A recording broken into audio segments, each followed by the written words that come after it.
Have you ever had an idea that was so big that if it becomes a reality, it would change the human race forever? Well, I've had such an idea. It is the idea that there is a good that is trapped in all of us. And if we discover this good that is trapped on the inside of us, it will change the human race forever. I want you to imagine that good was a treasure buried in a field, and the field represents humanity. How would you discover the good that is trapped inside the field of humanity? It is once said that all aspects of humanity is moving upward. It is the idea of fulfilling our potential that causes us to thrive for better, to hope for more, to go the distance, to endure to the end. But there is more. It is how we see ourselves and others that redefine our worldview of what we are to become. I want you to imagine now that this good that is trapped in humanity could only be extrapolated by the interaction and the exchange that happens one to another. The great Einstein once said that imagination is life's common attraction. And so I asked myself, what else is next? What else can we look forward to? Let's examine a few if-then statements of our own. If by 2025, over $84 billion is spent on space exploration alone, according to Space News 2019. And if approved, another $108 trillion will be spent on war efforts.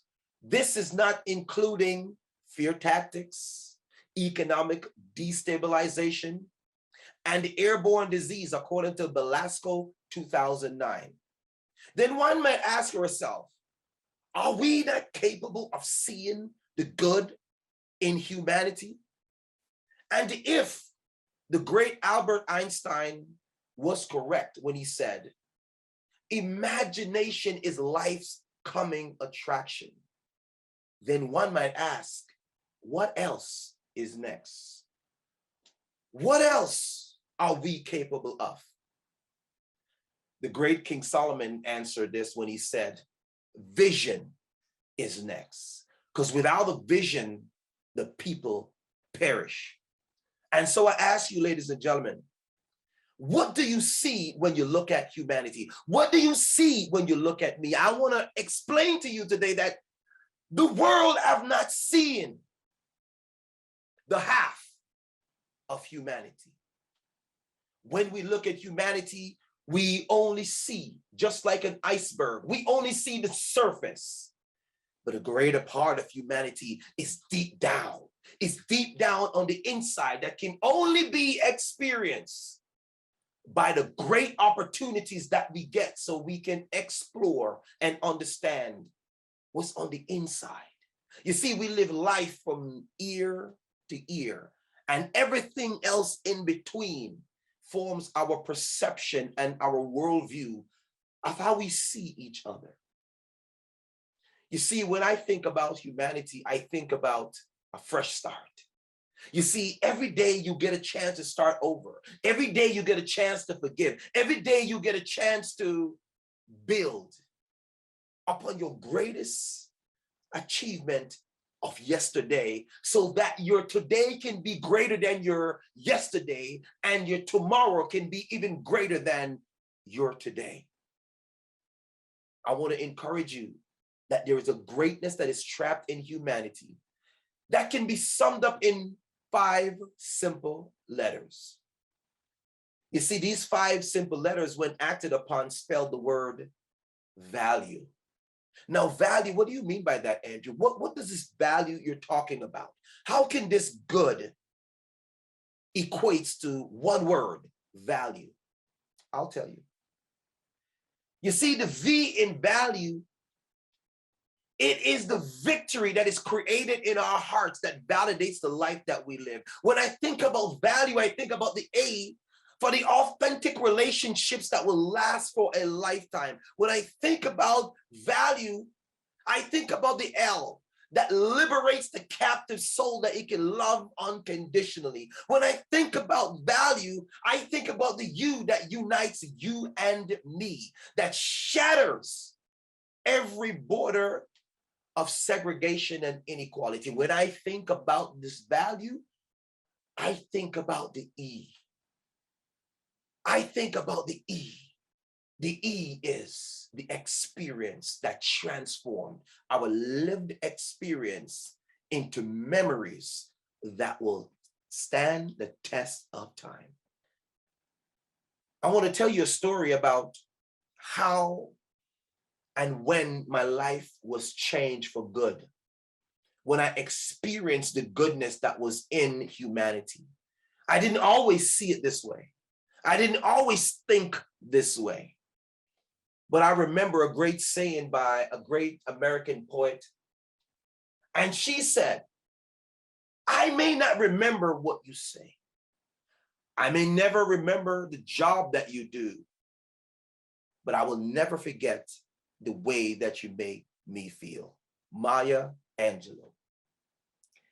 I was only an undergraduate student at Southern Arkansas University, and there's something unique about Southern Arkansas University. I mean, it's down there in the South. I mean, who goes to Southern Arkansas to pursue higher education? Well, I did.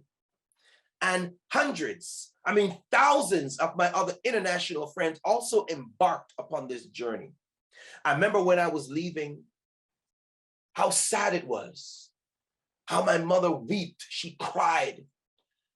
She cried not because I was going away, but she cried because she don't know if I was going to be able to make it back. But she always tell me that she believes in a higher power, and all she has to do was just ask, and it shall be given unto her. I guess she asked for the right thing, so I am still here today.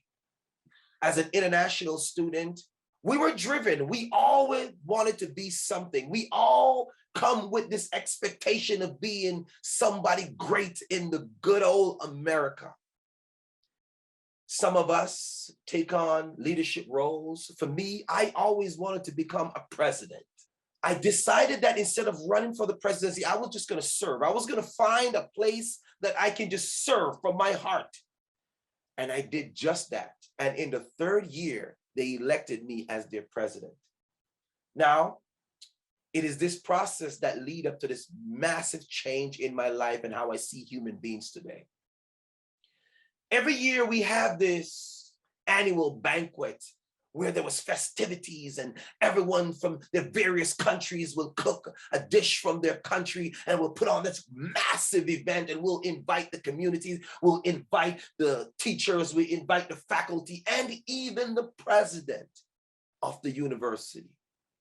I remember specifically that year, it was my job to get the flags, to get the international flags so we can, I guess, represent all the countries that were on campus at that time.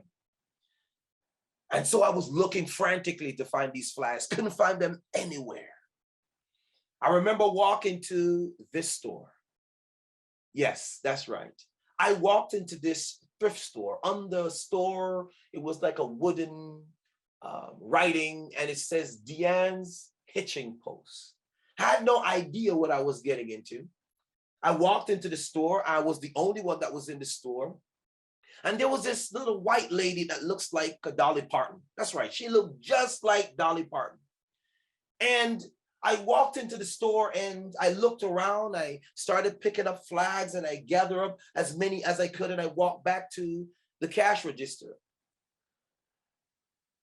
And I had to pause. The woman was looking directly through me. She looked through me in a way that sent fear trickling down my spine. I was nervous. My palms started to sweat. It even brought back memories of a conversation that I had previously with a friend before I embarked upon my journey to pursue my degree at Southern Arkansas. And it is a story of how a Black man was tied to a truck and dragged until he fell apart. I felt that same fear. I have never had that interaction with Caucasian or a person, a white person before. And it unraveled me. I was shook by it. I stood there, and as the woman looked through me, I looked at her. And then a feeling, a divine feeling of I needed to embrace this woman came over me. I couldn't explain it. So here I am, I'm in the store, and we're there by ourselves. I'm the only one that's in the store, and I happen to be a person of color. And then the feeling came over me that this woman was hurting, and I looked in her eyes, and her eyes popped out, and she winked, and tears came down. And I moved in and gave her a hug. It was a light hug. But she gripped me with a bear hug and a death grip that I couldn't escape. She held on, and I'm there, and I'm trying to figure out, what should I do? Should I run out of the store? I was just trying to get loose, but she held on for dear life. And all I heard from my right ears, she was sobbing profusely. Tears was coming out of her eyes. And then when she finally released me, my shirt was wet. I asked her, I said, "Are you okay?" She told me her story. She said, today my son, his name is Derek Crumpler, is a U.S. Marine. And today he's going off to fight a war in Afghanistan, a war that he didn't start. But because he loves his country, it is his duty, he feels, that he wants to go and defend our country. And so I don't know that even as I sent him off, I don't know if he's going to come back again. I told her, I said, I understand what you're going through. She was taken aback, and she took a few steps back. And then she said, "What are you talking about? How could you understand what I'm going through? This is my son. I don't know if I'm going to see him again." I said, "Ma'am, I do understand. You see, before I got down here to Southern Arkansas, I had to leave my mother to get down here. And she cried profusely because she, just like you, didn't know if I was going to come back. I spent 4 days on the road driving in a car that the mechanic said, well, if you make it down to Arkansas and come back, I will pay you, because the car was just junk material. Well, I proved him wrong, didn't I? And here I am standing right in front of you. And then she continued to cry again. And then I felt the urge to go in again for a second hug. This time, instead of her holding me, I gripped and I held on for dear life. Not because of what I was feeling towards her, but it was at this time I felt the fear that crept up into my spirit, and I felt as if someone could be looking from this glass front window store, and they would see a black man holding on to a white woman in the South, and they would perceive that I'm trying to rob the store, and then there would be my life.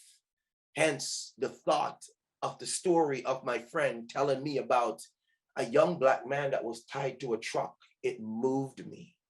I held on for dear life, and I said, God, if you are real, protect me in this hour. When I released the woman, I said to her, I am here as an international student at Southern Arkansas University. And as a matter of fact, I am the president of the International Student Association, and I want to make a promise to you. I want to promise you that until I graduate from that university, I will make it a duty to come down here every single week to check on you, to be your son until your son comes back, to help you around the shop, to do whatever you need to get done. And that's my promise to you as a son. I have kept my word. And to this day, she is still part of our family. As a matter of fact, when we were pregnant, my wife and I, We spent several days in the hospital. This same woman, this same Dolly Parton woman, her name is Deanne, by the way. We call her Mama D. She shut down her business and spent several days in the hospital by my wife's side, holding her hand. If that isn't the good that we're looking for in humanity, then I'm here to tell you there is more. You see, you and I are this puzzle that when we are put together, we create a message. When we are put together, we make sense. When we put together, we matter. Apart, we are a mess, but together we are a message. So what stops us from experiencing this goodness that's trapped in humanity, in the field of humanity? You see, our perception of who we are delegates how we see people. There are three things that limit us from seeing this goodness that's in humanity. One of them is our bias, our cultural bias, our religious bias, our political bias, seen and unseen, our societal norms, our past hurts and unhealed wounds also keep us and hinder us from seeing this goodness that's trapped in humanity. And then we ask ourselves, how did we get here? How did we get here where we become so blinded by our perception of ourselves that we reflect in the mirror that we can't see that there is goodness that's trapped in humanity? I submit to you, ladies and gentlemen, that it turns out the there that we're looking for is not a location, but an experience. One of my favorite singers, Robert Palmer, once said, "It will take every kind of people to make what life's about. Every kind of people to make this world go around." If you're going to experience the goodness that is trapped on the inside of humanity, it must be done in the living years. So what have we learned? What's the takeaway here? The good that you're looking for in humanity, you must first discover it in yourself, and then you'll be able to recognize it in others. Thank you.